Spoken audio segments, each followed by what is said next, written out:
হাতে থালা বাসন অপরিষ্কার রেখে দিলে কি কি বিপদ আপনার জীবনে চলে আসতে পারে, কি কি মুসিবত চলে আসতে পারে, জানলে আপনি অবাক হয়ে যাবেন। একজন মহিলা হযরত আলী রাদিয়াল্লাহু তাআলা আনহুর কাছে গেলেন। হযরত আলী রাদিয়াল্লাহু তাআলা আনহুর কাছে গিয়ে বললেন, হে আলী, আমার ঘর থেকে বিপদ আপদ কখনো যায় না। আমার ঘরের ভিতরে সবসময় পেরেশানিত অবস্থায় আমরা থাকি। ঘরের ভিতরে ঝগড়াঝাটি লেগেই থাকে।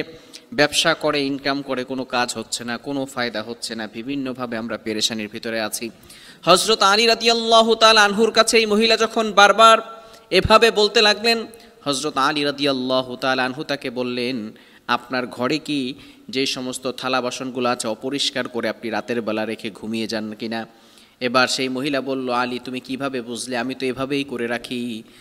হযরত আলী রাদিয়াল্লাহু তাআলা আনহু বললেন, আমি নবীজি সাল্লাল্লাহু আলাইহি ওয়াসাল্লামের মুখ থেকে শুনেছি, যারা ঘরের ভিতরে অপরিষ্কার করে পরিষ্কার রাখে, অপরিষ্কার করে ঘরের ভিতরে থালা বাসন রেখে দেয়, তাদের ঘরের ভিতরে বরকত আসে না, সেই ঘরের ভিতর থেকে আল্লাহ বরকত উঠিয়ে নেয়।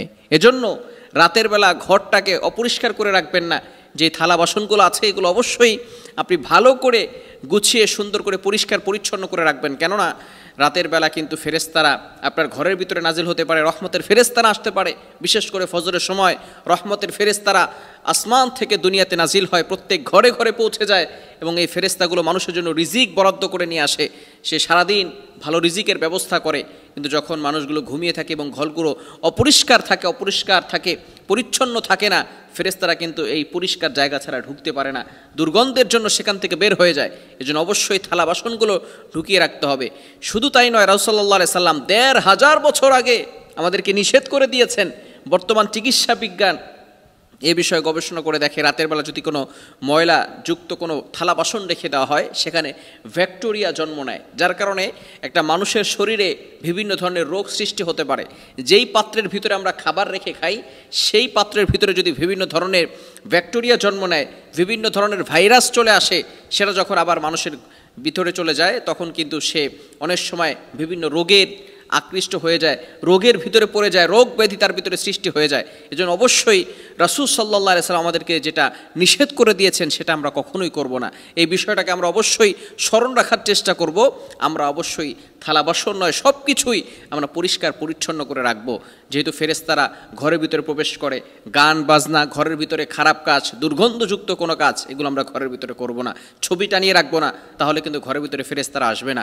যদি আপনি থালা বাসন পরিষ্কার না করে ঘরের ভিতরে আপনি রেখে দেন, তাহলে বরকত আপনার ঘর থেকে উঠে যাবে, বিভিন্ন ধরনের রোগ সৃষ্টি হবে, অসুস্থতা আপনার ঘরের ভিতরে বেড়ে যাবে এবং সেখান থেকে অভাব অনটন আস্তে আস্তে লেগেই থাকবে।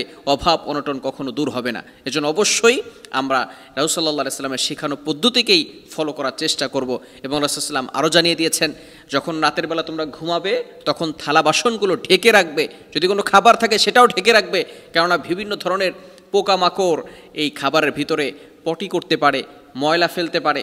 রাসূল সাল্লাল্লাহু আলাইহি ওয়াসাল্লাম ১৫০০ বছর আগে কোনটা কিভাবে করলে ভালো হবে সব আমাদেরকে জানিয়ে দিয়েছেন। এজন্য আসুন আমরা সুন্নাহকে ফলো করে প্রতিটি সুন্নাহকে আমরা অনুসরণ করার চেষ্টা করি। আল্লাহ তাআলা আমাদের সকলকে বুঝার তৌফিক দান